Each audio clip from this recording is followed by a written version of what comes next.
नमस्कार, मी सुहास. विचारा लाईव्ह या आपल्या कार्यक्रमामध्ये मी तुमचं सगळ्यांचं मनपूर्वक स्वागत करतो.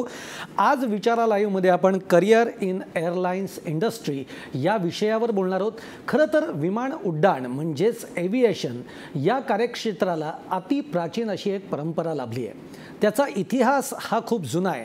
साधारण 16व्या शतकापर्यंत हवेपेक्षा वजनाला हलक्या घटकांचा वायूंचा उपयोग करून विमान सदृश वस्तू बनवून ती हवेमध्ये उडवण्याचे प्रयत्न झाले.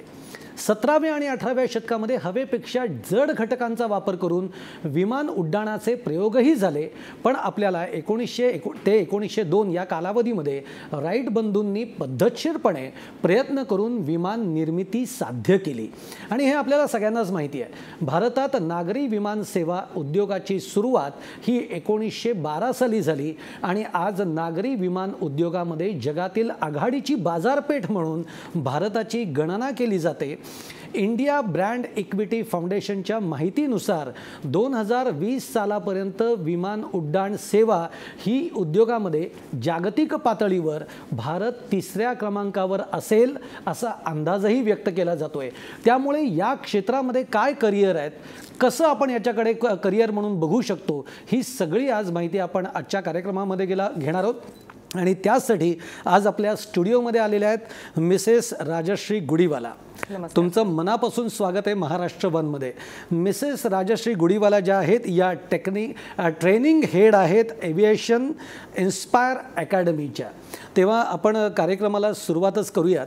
मी अगदी म्हणजे माझ्या मनामध्ये जे प्रश्न आहेत ते मी तुम्हाला विचारतो की खरं तर विमान उड्डाण क्षेत्र म्हणजे ज्याला आपण म्हणूयात की मला या क्षेत्रामध्ये करिअर करायचं आहे. खरं हे क्षेत्र असं आहे की ग्लॅमर पण आहे, खूप पैसा पण आहे, एक ज्याला आपण थ्रिलिंग म्हणतो अशा पद्धतीचा तो थ्रिल पण याच्यामध्ये आहे.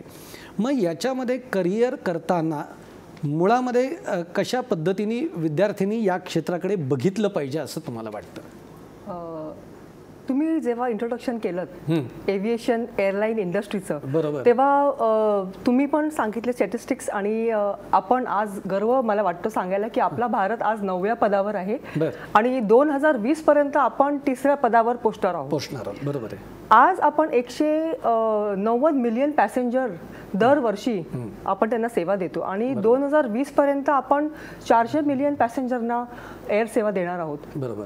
तर ही जी भरारी आहे म्हणजे आणखीन 4 वर्षानंतर जे 200 मिलियन पॅसेंजर आपण जे उडणार आहेत आपल्या भारतामध्ये आणि त्यात आणखीन एक मुद्दा म्हणजे गुड न्यूज अशी आहे की 20% आपलं डोमेस्टिक मार्केट आहे. तर सिव्हिल एव्हिएशन मार्केट जे आहे आपल्या एव्हिएशन म्हणजे एअरलाईन इंडस्ट्रीचं ते इतकं वेगाने आणि भरारीने पुढे चाललंय आणि त्याकरता जेव्हा तुम्ही ह्या क्षेत्रामध्ये येता तेव्हा तुमचं पण करिअर तेवढाच भरारी वाढणार आहे. कारण ह्या करिअरमध्ये आता ह्या क्षेत्रामध्ये लागणारी माणसं म्हणजे 200 मिलियन पॅसेंजरना सेवा द्यायची तर तेवढी लागणारी माणसं आणि त्यात मग तुम्ही म्हणजे फक्त विचार करा की आपण जर ह्याच्यात आलो तर आपल्याला पुढे ह्याचे प्रॉस्पेक्ट्स किती कुठच्या लेवलपर्यंत असू शकतात. म्हणजे मला आपण प्रत्येक करिअर निवडताना त्याच्यामध्ये साधारणतः हा विचार करतो की आज मी इथे आहे पण मी पुढच्या 10 वर्षानंतर या टॉपला असेल किंवा या पदावर असेल.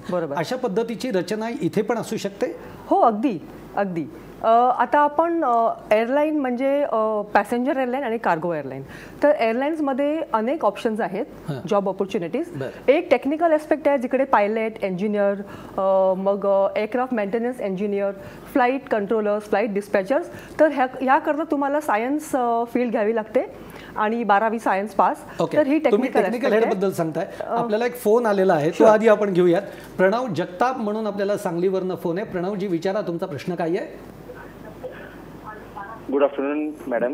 Good afternoon madam. मी आता बीकॉम ग्रॅज्युएट आहे. माझं आता वय चाललेलं आहे 22 रनिंग. तर मला आता त्यामध्ये करिअर करण्यासाठी कोणत्या पद्धतीनं मी करू शकतोय? तुम्हाला करिअर ग्राउंड जॉबचं करायचं आहे का इन फ्लाईट म्हणजे केबिन सर्व्हिसचं करायचं आहे? हा madam, in cabin. In cabin fine. तर तुमचं एज पण अगदी एलिजिबल आहे. इन केबिन म्हणजे केबिन सर्व्हिससाठी लागणारं एज आहे 25 ते 27 पर्यंत आपण त्याच्यासाठी एलिजिबल असू शकतो. प्लस खरं म्हणजे 12वी नंतर आपण हे करिअर परस्यू करू शकतो. बरोबर. पण तुम्ही लकी आहात की तुम्ही ग्रॅज्युएट आहात, तुमचं व्हॅल्यू आणखीन वाढलंय. वाढणार आहे. बरोबर आहे. आणखीन वाढलं. तर ह्याच्याकरता तुम्हाला ह्याच्यामध्ये केबिन क्रू बनण्यासाठीचे क्वालिटीज आहेत आणि जे तुम्हाला नॉलेज हवं तर त्याकरता अनेक सर्टिफिकेट कोर्सेस अवेलेबल आहेत. तर जसं आमच्या इन्स्टिट्यूटमध्ये पण आम्ही या सर्टिफिकेशन कोर्स करतो ज्यात तुम्हाला केबिन क्रू, आता केबिन क्रू म्हणजे काय, हवाई सुंदरी, पण केबिन क्रू म्हणजे की cabin crew mainly on flight safety पर्पजसाठी असतो. त्यांचं 80% ड्युटी सेफ्टीसाठी असते आणि मग पॅसेंजर सर्व्हिस. तर त्यामुळे हे सगळे ॲस्पेक्ट्स म्हणजे in flight training, safety, first aid, fire fighting, food and beverage, कसं सर्व करायचं. हल्ली एअरलाईन हे एक फक्त ट्रॅव्हल नाही पण एक लक्झुरी ट्रॅव्हल पण झाले. फर्स्ट क्लासमध्ये खूपशे इंटरनॅशनल क्विझन्स सर्व केले जातात. ते सगळं ट्रेनिंग इन्स्टिट्यूटमध्ये तुम्हाला दिलं जातं. आणि मगाशी म्हणत होतात की येतो आणि एक कमर्शियल येतो. राईट. तर टेक्निकलचं तुम्ही हे सांगत होता. टेक्निकलमध्ये 10+ तुम्हाला 12वी पास असणं गरजेचं आहे विथ फिजिक्स, केमिस्ट्री आणि मॅथ्स 50% मार्क तुम्हाला हवेत त्यात. आणि मग तुम्ही DGC अप्रूव्ड म्हणजे director general of civil aviation जे रेग्युलेटरी बॉडी आपल्या भारताची आहे तर ते अप्रूव्ड कॉलेजेस आपल्या भारतामध्ये आहेत. तर तुम्ही तिकडे जाऊन हे कोर्स करू शकता.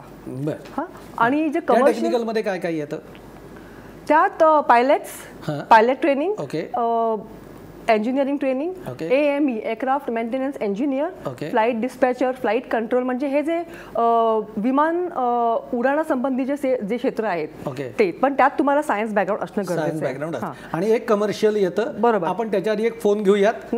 अनुप म्हणून आपल्याला संगमनेरवरनं फोन आहे. अनुपजी विचारा तुमचा प्रश्न काय आहे. हॅलो. हा विचारा. हा सर, ते असं होतं की एअर इंडिया म्हणजे काय जॉबसाठी काय क्वालिफिकेशन वगैरे काही ऑपॉर्च्युनिटी वगैरे काय आहेत का पुढे.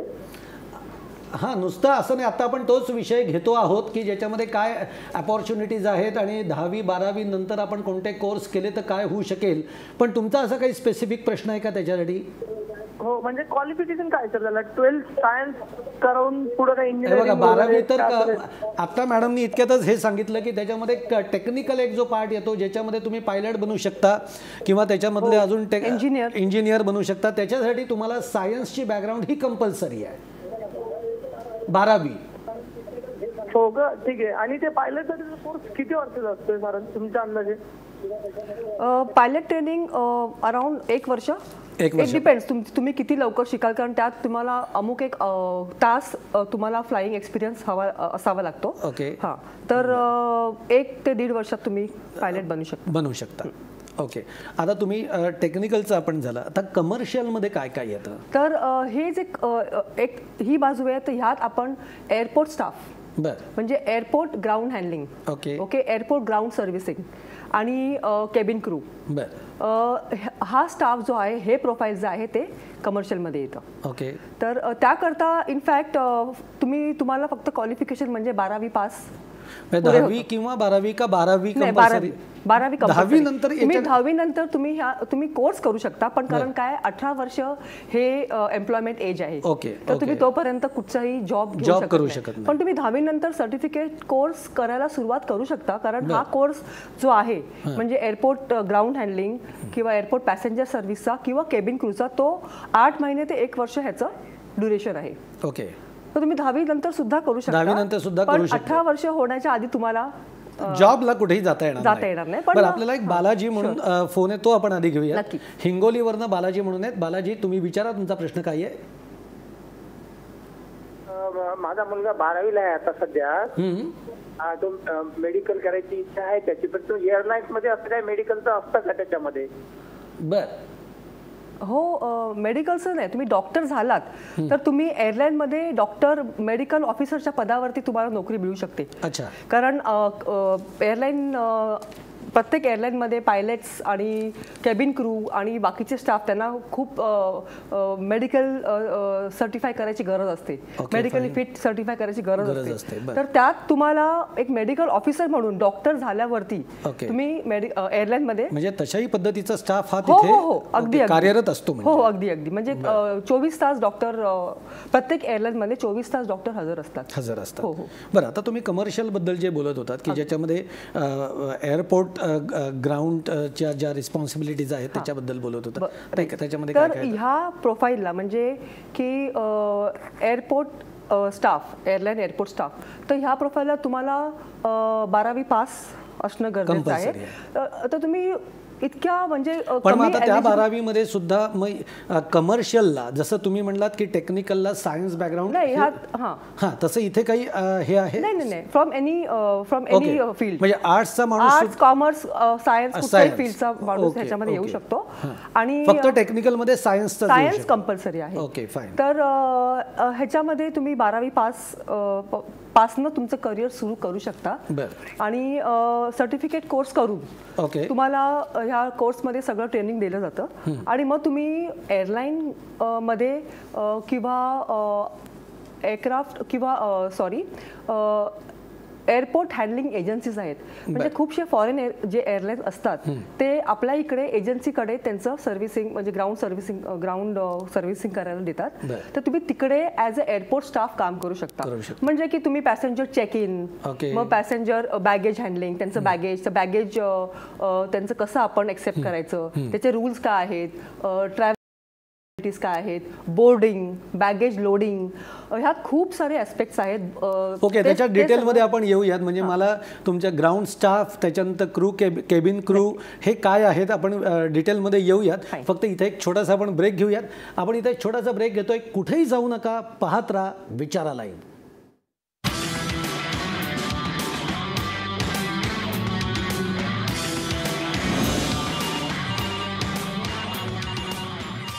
ब्रेक नंतर आपलं स्वागत आहे. ब्रेक नंतर लगेचच आपल्याला एक नितीन कुलकर्णी म्हणून ठाण्यावरनं फोन आहे. नितीनजी विचारा, तुमचा प्रश्न काय आहे? नमस्कार मॅडम. नमस्कार सर. ऍक्च्युली कसं आहे, माझं एज 35 आहे आणि मला या क्षेत्रामध्ये बिझनेस करण्याची इच्छा आहे.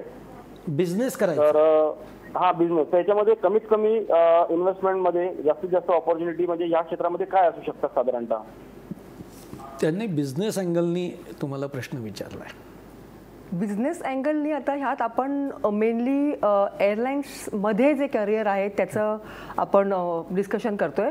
पण बिझनेस अँगलनी तुम्ही एअरलाईन फेअर्स आणि तिकीटिंग शिकून तुमचा स्वतःचा ट्रॅव्हल एजन्सी बिझनेस सुरू करू शकता. कारण तो एक वेगळा सब्जेक्ट आहे. किंवा तुम्ही कार्गोचा बिझनेस सुरू करू शकता. खूप मोठ्या प्रमाणावर हो अगदी. तर कार्गो फील्डमध्ये पण आपण 10व्या नंबरावर आहोत. तर तुम्ही कार्गो किंवा एअरलाईन फेअर्स तिकीटिंग हा सर्टिफिकेशन कोर्स करून आणि ट्रॅव्हल अँड टुरिझम हा कोर्स करून तुम्ही स्वतःचा ट्रॅव्हल एजंटचा बिझनेस तुम्ही सुरू करू शकता. आता मॅडम मला तुम्हाला असं विचारायचं आहे की ग्राउंड स्टाफ किंवा केबिन क्रू यांच्या रिस्पॉन्सिबिलिटीज काय असतात, त्यांच्याकडे नेमक्या जबाबदाऱ्या कशा असतात, काय असतात? बरं, आपण आधी केबिन क्रू प्रोफाईल घेऊया. तर केबिन क्रू हा जो प्रोफाईल आहे तो ऑन बोर्ड सेफ्टी आणि सिक्युरिटी करता असतो. सेफ्टी हे प्राईम मोटो आहे केबिन क्रूचं. तुम्हाला एक इन्फॉर्मेशन मी देऊ इच्छिते की जी पहिली केबिन क्रू होती बोईंग कंपनीने जी एम्प्लॉय केली तर त्या नर्स होत्या. म्हणजे पॅसेंजरला जो विमानात त्रास व्हायचा आणि त्यांना त्यांची शुश्रूषा करण्यासाठी कोणतर एक नर्स म्हणून, नर्सपेक्षा चांगलं कोण असू शकेल. तर त्या मुद्द्यावरनं पुढे हा प्रोफाईल डेव्हलप झाला. आणि आज cabin crew mainly are on board, म्हणजे बोर्डवर आहेत सेफ्टी आणि इमर्जन्सी हँडल करण्याकरता. फ्लाईटमध्ये फायर इमर्जन्सी होऊ शकते, मेडिकल इमर्जन्सी होऊ शकते, कधी कधी इमर्जन्सी लँडिंग होऊ शकतात. आणि त्याच्यामध्ये केबिन क्रू पॅसेंजरसाठी एक त्यांचं जी रिस्पॉन्सिबिलिटी असते ती निभावण्याचं त्यांना ट्रेनिंग दिलं जातं. इथे मी थोडंसं आता रोहित म्हणून आपल्याला पंढरपूरवरनं फोन आहे. रोहितजी विचारा, तुमचा प्रश्न काय आहे? रोहितजी विचारा, तुमचा प्रश्न काय आहे? हॅलो, हां बोला. रोहित लोखंडे पंढरपूरवरून बोलतोय मी. नमस्कार सर. नमस्कार. हॅलो, हां बोला, तुमचा प्रश्न विचारा. हा सर, मला माझं sir fire and safety industrial fire safety sir मला झालंय सर. माझं काय झालंय? हॅलो. हां बोला. तर मला फायर अँड सेफ्टी डिप्लोमा झाला सर माझा इंडस्ट्रियल फायर अँड सेफ्टी. तर मला एअरलाइन्स मध्ये मला इच्छा आहे काम करण्याची. बर, तुम्हाला ते काय झालंय हे मलाही कळलेलं मला नाहीये. समजलं नाहीये. ओके, तुमचा आवाज रोहित नीट आलेला नाहीये. ॲक्च्युली कट झालाय त्यांचा फोन. पण तुम्ही मला केबिन क्रू बद्दल बोलत होते. तर safety is a first role आणि मग सर्व्हिस. ओके. तर पॅसेंजर जेव्हा एखादा विमानात येतो तेव्हा प्रत्येकाला एक विमान ट्रॅव्हलमध्ये थोडं सायकोलॉजिकल फिअर असतं. तर ती आपण सर्व्हिस देऊन त्याला कम्फर्ट देऊन त्यांना अगदी म्हणजे खूप कम्फर्टेबल फील करण्याचा एक रोल केबिन क्रूकडे आहे. तर तो एक ती एक म्हणजे रिस्पॉन्सिबिलिटी केबिन क्रूकडे आहे. मला सांगा, याच्यामध्ये आज आपण बघतो की महिला या प्रत्येक क्षेत्रामध्ये आज पुरुषांच्या बरोबरीने आहेत, किंबहुना पुरुषांच्या पुढे आहेत असं आपण म्हणूयात. महिलांसाठी याच्यामध्ये कितपत सगळे स्कोप्स आहेत? या तुम्ही जे कमर्शियल सगळा हा म्हणताय आस्पेक्ट्स, याच्यामध्ये महिलांना किती करिअर करता येण्यासारखं आहे? खूप किंवा इनफॅक्ट त्यांनाच जास्त याच्यामध्ये अपॉर्च्युनिटीज? कारण बेसिकली एक महिला म्हणून तुम्ही इमोशनल सपोर्ट किंवा एक म्हणजे मॉरल सपोर्ट देऊ शकता. खूप लहान मुलं एकटे फ्लाय करतात, खूप म्हातारी माणसं एकटी फ्लाय करतात. तर त्यांना एक महिला म्हणून जो तुम्ही एक इमोशनल सपोर्ट देऊ शकता, ते एक वेगळंच असतं. आणि महिला म्हणून ह्यात म्हणजे career prospects wise B it hostess or a person, खूप त्यात म्हणजे स्कोप आहे. तुम्ही जॉईन करता ॲज अ पर्सर किंवा एअर होस्टेस 2-3 वर्षांनी किंवा आणि ॲज पर युअर परफॉर्मन्स तुम्ही सिनियर लेवलला येता. मग तुम्ही म्हणजे सुपरवायझर लेवलला. आफ्टर सुपरवायझर तुम्ही इन फ्लाईट चीफ म्हणून काम करता. त्यानंतर तुम्ही अमुक एका लेवलवर आल्यावर तुम्ही ॲज चेक फ्लाईट होस्टेस किंवा पर्सन म्हणजे जे परीक्षा घेतात, जे ट्रेनिंग सांभाळतात, आणि असं हळूहळू करत तुम्ही junior manager, senior manager, managerial level आणि you retire as a general manager. Okay. आपण पुढे जाण्याच्या आधी आपल्याला एक विवेक बुलढाण्यावरनं फोन आहे. विवेकजी विचारा तुमचा प्रश्न. काय आहे विवेकजी? प्रश्न विचारा तुमचा. हॅलो. हां बोला. नमस्कार. हा मॅडम, आता आपल्याला याच्यामध्ये अप्लाय कसं करायचंय ते सांगा बरं एकदा. म्हणजे ग्राउंड लेवलला 12वी नंतर अप्लाय कसं करायचंय? 12वी नंतर अप्लाय कसं करायचंय यामध्ये? ग्राउंड त्यांचा 12वी नंतर बहुतेक याच्यामध्ये येण्याचा एक विचार आहे साधारणतः. ठीक आहे. 12वी नंतर तुम्ही ग्राउंड जॉब किंवा केबिन क्रू दोन्ही करता अप्लाय करू शकता.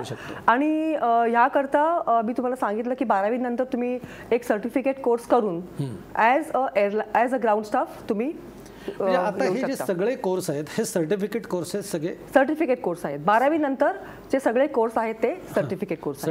पण मग याच्यानंतर आता पुढे जे आपण म्हणतो की याच्यामध्ये तुम्हाला भविष्य चांगलं आहे, बरोबर, ते कशा अर्थाने तुम्ही म्हणजे याच्या पुढे पुढे काय स्कोप आहे त्यांचा? बरं, तर आपण आता हे जे एअर होस्टेस आणि फ्लाईट पर्सन बद्दल आपण बघितलं की तुम्ही जनरल मॅनेजरच्या पोस्टपर्यंत तुम्ही जाता. आणि नंतर मग काय तुम्ही विमानामध्ये कमी आणि बाकीच्या ॲस्पेक्ट्समध्ये जास्त बाकीचे ॲस्पेक्ट्स तुम्ही सांभाळता. जसं क्रू ट्रेनिंग आहे, मग सेफ्टी डिपार्टमेंट आहे, हे डिपार्टमेंट तुम्ही सांभाळता. आणि आता आपण ग्राउंड स्टाफच्या लेवलला येऊया की तुम्ही as a customer service agent join करता ज्युनियर, मग नंतर तुम्ही सिनियर पदावर जाता. सिनियर पदावर जाऊन मग नंतर तुम्ही सुपरवायझर पदावर जाता. सुपरवायझर पदावरनं ड्युटी मॅनेजर, मग काय डेप्युटी मॅनेजर, मग झोनल मॅनेजर आणि रिजनल मॅनेजर ऑल्सो.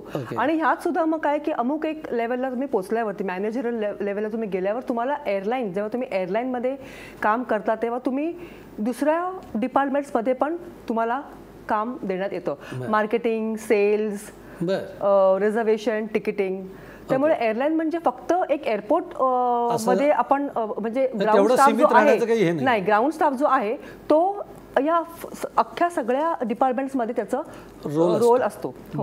आणि एअरलाईन स्टाफ जो आहे त्याचं काय आहे? एअरलाईन आणि ग्राउंड स्टाफ एक तर बॅक ऑफिस स्टाफ असतो, जो ऑफिस स्टाफ म्हणजे अकाउंट डिपार्टमेंट, ऍडमिन डिपार्टमेंट. तर तो स्टाफ त्याच्याकरता ग्रॅज्युएशन आणि तुम्ही जे एअरलाईन्सचे इंटरव्ह्यू परीक्षा देऊन तुम्ही ते back office staff as a back office staff तुम्ही जॉईन करू शकता. That is regular. पण ह्याच्या हा जो प्रोफाईल आहे त्यात तुम्ही एअरपोर्टवर काम कराल, पॅसेंजर हँडलिंग कराल, प्लस तुम्ही रिझर्वेशन ऑफिसमध्ये पण काम करू शकता. एअरलाईनचे रिझर्वेशन ऑफिसेस असतात, तुम्ही त्यात पण काम करू शकता. एक आपल्याला शिल्पा म्हणून बुलढाण्यावरनं फोन आहे. शिल्पा, विचारा तुमचा प्रश्न काय आहे? हा सर, माझी 12वी झालेली आहे. मला एअरलाईन मध्ये काम करायचं, नेमकं काय करू मी त्याच्यासाठी? अच्छा, ती 12वी झाली आणि तिला एअरलाईन्स मध्ये यायचं. शिल्पा, तुला कुठचा जॉब करायचा आहे? तुला काय करायचं आहे? एअरलाईन मध्ये मला करिअर. तिला एअरलाईन्स मध्ये यायचं. बरं, ठीक आहे. तर तू 12वी झालेली आहेस, तर तू कुठची इन्स्टिट्यूट जॉईन करून सर्टिफिकेट कोर्स एक तू करू शकतेस. आणि मग तो सर्टिफिकेट कोर्स केल्यावरती तुला एअरपोर्टवर काम करायला संधी मिळते. ह्यात मला एक म्हणजे ॲडिशन करायचं की 12वी नंतर तुम्ही एअरपोर्टवरती जे हे ग्राउंड हँडलिंग एजन्सीज मी तुम्हाला सांगितले, तर हल्ली एअरपोर्टचं जे चेक इन किंवा जेवढं सगळं प्रोसिजर एअरपोर्टवर होतात ते ग्राउंड हँडलिंग एजन्सी करतात. एअरलाईनमध्ये तुम्हाला ग्राउंड स्टाफसाठी ग्रॅज्युएशन इज अ मस्ट. पण आपण 12वी नंतर हे एजन्सीमध्ये काम करून ॲट द सेम टाइम आपण करस्पॉन्डन्स किंवा आपलं ग्रॅज्युएशन कम्प्लीट करून पुढे एअरलाईनमध्ये आपण जाऊ शकतो. म्हणजे हे 3 वर्ष तुम्हाला जर मिळतात एक्स्ट्रा ॲज अ एक्सपिरियन्स, त्याचा खूप व्हॅल्यू आहे. आता अगदी शेवटचा जाता प्रश्न की सर्वसाधारण लोकांच्या मनामध्ये फी स्ट्रक्चर विषयी एक हे असतं की बाबा याच्या फिया किती असतील, काय असतील, काय सांगाल तुम्ही? फी स्ट्रक्चर साधारणतः वेगळ्या इन्स्टिट्यूटच्या वेगळ्या फी स्ट्रक्चर आहेत. आता समजा आता मी माझ्याच इन्स्टिट्यूट तुम्हाला सांगते की आमची फी ग्राउंड स्टाफसाठी 80,000 आहे आणि फॉर एअर हॉस्टेस पूर्ण कोर्स जो 8 महिन्याचा कोर्स आहे, आणि केबिन क्रू किंवा एअर हॉस्टेसची फी जी आमची आहे ती 1,25,000 आहे. पण ही तुम्ही इन्स्टॉलमेंटनी भरू शकता. लोन फॅसिलिटीज अवेलेबल आहेत. आणि ही पण 1 वर्षानंतर जेव्हा तुम्हाला जॉब मिळतो तेव्हा त्या जॉबचे जे तुम्हाला फायनान्शियल जे तुम्हाला फायदे आहेत तर ते ह्या समोर काहीच नाही. धन्यवाद मॅडम. कारण आता वेळ आपला संपत आलेला आहे. खरं तर प्रश्न खूप आहेत, पण वेळेअभावी आता आपल्याला इथे थांबावं लागतं आहे. पण तुम्ही खूप छान माहिती दिलीत. म्हणजे ज्यांना याच्यामध्ये करिअर करायचं आहे त्यांच्यासाठी खूप उपयुक्त ही सगळी माहिती आहे. त्यामुळे विचारा लाईव्हमध्ये आज आपण इथेच थांबतोय. पाहत राहा महाराष्ट्रवाद.